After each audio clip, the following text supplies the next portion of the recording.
have guests today, and they're all here as we can see. And I did this. I promised my audience that I would share some of my birthday party with them because Abe Lincoln was going to be here.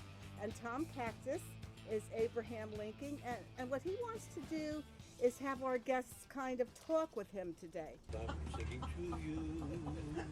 Happy birthday, dear Marguerite, you lovely lady, just turning 54. Oh. Hello. Happy birthday to you. Well, yay! Gentlemen of the Supreme Court, should Dred Scott be a free man?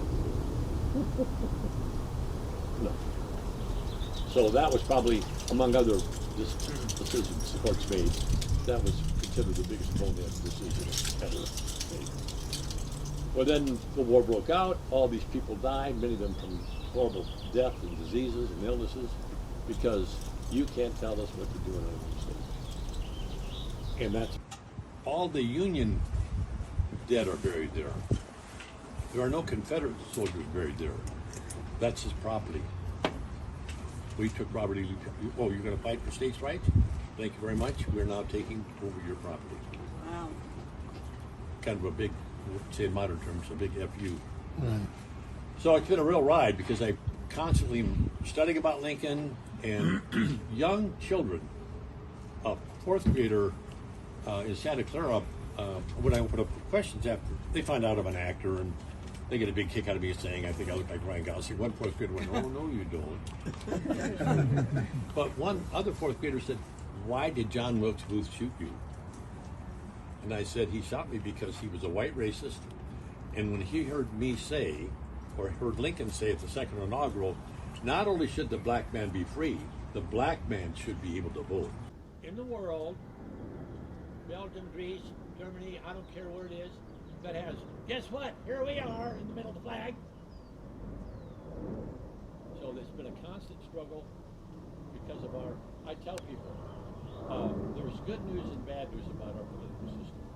The good news is we have a two-party political system. The bad news is we have a two-party political system. You got that right. It's not, we're going through some unusual times. We don't get into too much with the school shows, but some of my adult friends have said, yeah, it's kind of like some things have still got to be improved with how we all, and most of us want the same things. Well, whether you're a far right or far left or apolitical, really, you know what? When you go to bed late at night, say your prayers, if you say your prayers, we're all praying for about the same stuff, basically. But we get all hung up on some stance on things. And how many good friendships may you lose when Trump got elected? My son, who lives in Oklahoma, posted the next morning, half the nation woke up this morning thinking the other half of the nation had lost its mind, which I thought was a real clever remark to make about any election. Because when you post something on the web, or you put something on Instagram, you've already got 50% basically, oh yeah, well, that was really good, Tom, that's brilliant. The other going, well, what that do? So it's a real challenge what we're going through, but politics is a strange bedfellow for people. I have another question Yes. for you. Did Lincoln have any other descendants? I mean, are there Yeah, well, the lineage? no, it pretty much faded out. His son, Robert, who lived to be 83, died in 1920 something, there's some distant relatives. Tom Hanks is a distant relative. I did my DNA thing, and I'm a distant relative of Lincoln. Oh, Yeah. Wow, that's Yeah, something. yeah. But many of us are descendants of a lot of famous people too. But yeah, so these are good. Any other questions? Ask them now or forever hold your peace, people. Happy birthday. Okay, if nobody has any other questions, then Tom? Marilyn Monroe had a crush on Lincoln. Yes. What was that? What was the question? Marilyn Monroe had a big crush on Lincoln. Oh, I didn't notice. We've met in afterlife. She's hot. She liked me better than she liked Joe DiMaggio. So when I did this one comedy film a few years ago, this really clever gal came up with, she was a therapist that counseled people that were gone. And she had a therapy session with John Wilkes Booth and me. And in this film clip, we're in the session with her, and he said, I don't know why Lincoln's so upset. when I shot him in the head, I made him famous. I said, made me famous? I feed the slaves. I was already famous. And then I also did an amazing film. My alter ego, Tom Katz, who's a bonehead actor, just overacts always. Did a wonderful film with Marguerite, and that's been being sent out. Oh yeah, fact checker. I'll have to force you all to watch that before you leave. It's a comedy. Wait a minute, you told me it was a heavy drama. No, you only thought it was. I only told you what you needed to know. So Tom and I filmed this, but we weren't together when we did. I filmed my part separately, and then he did his, and we put it together, and it's a spoof I was on. sitting on a toilet at home the whole time. And Christiana was very kind. She helped me Yes, with she was everything. wonderful. She was our crew. She was the yeah. staff. Christiana made the mistake of trying to give me a note at one time. Yeah, you don't do that. A note, remember? That stuck out. He didn't know how dogmatic I am about when I do this. I learned my lesson well from my She said, feature "That was a film. good- that was a good I take was a on it." novice, but she whipped me into And shape. Marguerite said, I'll decide if it's a good take. Obviously, you don't remember things. Huge, well, gigantic. Christiane would know. No, it was an experience I had with the film. You probably wouldn't know it, Tom. It was an experience I had when I did my full feature, The Racists, and I learned. Yeah, I did a full feature, The Racists, and I learned not to let control of the directing, or the first director will take it over. So I had some hard lessons to learn, and that's why, as a director, I'm really emphatic now. I don't want any Well, conflict. if you have a second director, it would have been a An Bible. earthquake and all these things that are happening, but it brings them close. In the end, she was estranged from her children. His mother was killed in front of him, and they ended up becoming each other's new family. Well, that's what happens when people start to take the time to be present. Thank you, Tom. Take Yeah. the time to connect Yes. and not argue. It's called The Racist. It's a really good story about an older woman and a young man. And they have a collision in the parking lot, an altercation, and they end up physically fighting, and it fades out. And you would think that the young kid, because he's like 20, she's 70, and you would think that she was the one who ended up being overtaken. But she took him down and brought him home and kidnapped him to teach him a lesson. And so it's a story about that we're more alike than different. And it's got a beautiful ending, and that's the message of the story. And Christiana saw it. Yeah. So, and Kathy B sang the song for it, Riding on a Carousel, my main song. And she came over here, and she was sitting here, and I said, Kathy B, I need an original song for my movie. What am I going to do? And she goes, I think I've got what you need. I did this a while ago. And she sat there and started, we were sitting on the bed together after we had our cigarettes, right, Kathy? and she said, this is perfect. And it was, because it's riding on a carousel. So it was a scene like the camera went all around the yard when her song is playing, because life is like a carousel. And it's like she wrote this song specifically for my movie, because we... Some of the day creators, you can dig into the reason for how it eventually cost 650,000 lives, because the South was pissed off that we wouldn't let them have their states' rights to own somebody. So 3% of the South were slave owners, and they convinced all the other young men. They're telling us what to do in Georgia. They're telling us what to do in Virginia. Robert E. Lee tossed and turned the entire night,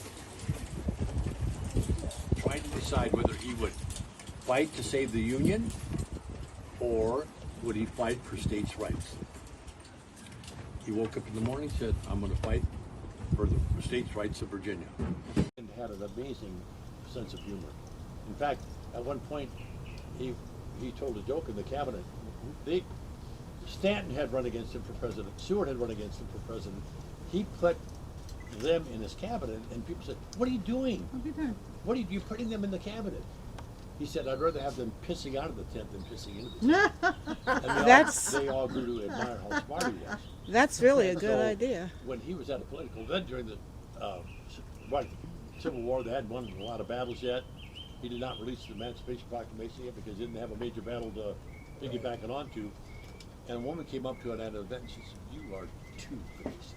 You were too what? Two-faced. Oh. And Lincoln said, madam, with a face like this, what I want to say. He was that. Yeah, I got the impression he was a very witty And person. he wrote, when he went to do the Cooper's Union speech while running for the presidency in 1860, the press showed up there to make fun of him because he was a gangly hick from Illinois. He was not a sharp dresser, kind of unkempt. One reporter from New York said, 4 sentences in, he had me. Wow. Even with his off-putting voice, he had such a command of eloquence. Was he an attorney? Oh yeah, self-taught. Yeah. Self-taught attorney, self-taught surveyor. Well, even from seeing you walk in, Tom, because you're very much of the same stature that Abraham had Lincoln people- was, it's a very powerful I've presence. had people say that about some of the photos taken of me when I perform. It's like, wow, I mean, it's really, Yeah, you do. You bring the whole presence and energy with you Do when you you do call this. on him? it's almost like I'm feeling some kind of to look like Lincoln. I mean, come on, you know. That's Before you amazing. begin, do you?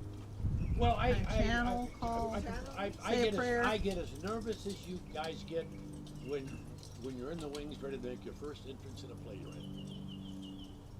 That feeling when you haven't come on stage yet. I am fit to be tied. The late Helen Hayes said, "We all get butterflies. I get mine to fly in formation." I love it. I love it. So I've heard, but famous musicians say, as great as they are, they're fit to be tied before they go on for that first song. Because if I don't feel that way, I don't think I'm ready. I go, wait a minute, don't be taken. I was nervous about coming here today. Well, there you go. You're a professional and you want to bring forth your best, and that's a sign of it. Marguerite was supposed to put on the Brad Pitt will be pairing today playing Lincoln. Yeah, blame it on blame it on me, Abe. Go ahead. Well, now, does anybody else, before we wrap this up, Thank you so much for does what's that, Samantha? You can always find Brad Pitt on Instagram. yeah, you should go on Instagram, Tom. I've been doing a lot I've of got few promotions. things on there, but this TikTok thing's exploding. Yeah, well, Kathy was just talking about. Well, we're going to close this for now. I got one more Okay. question. Oh, okay, Kathy. Wait, Kathy B has one. This is the final question. Wait a minute. Okay. Was the battle hymn of Republic, did that come out during Lincoln's time? I think it might have been the Revolutionary War, but I don't know. That's No, a I great think it was. question. Well, I now- think it was about 18, War of 1812. I think you might be The right. battle hymn I of the think Republic I think was, so. because they did I don't use know. I'm it. not 100%. I think so. I think it might have been prior. Yeah, because they did use it. Tom, you actually know something that's true? I didn't say it was true. I don't believe it. Yeah, You make it up so well, It Tom. just Yeah. sounded right. yeah. If Tom says something, don't research it. Okay. Well, thank you guys very much, and thank you, Abe Lincoln. Woo, woo! Tom Cactus is Abe Lincoln. I'm gonna take my tie off now. Okay, now.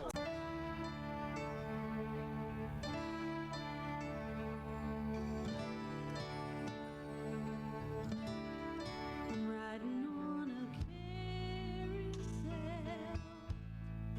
How did I begin? I'm riding on a carousel where no one ever wins.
carousel.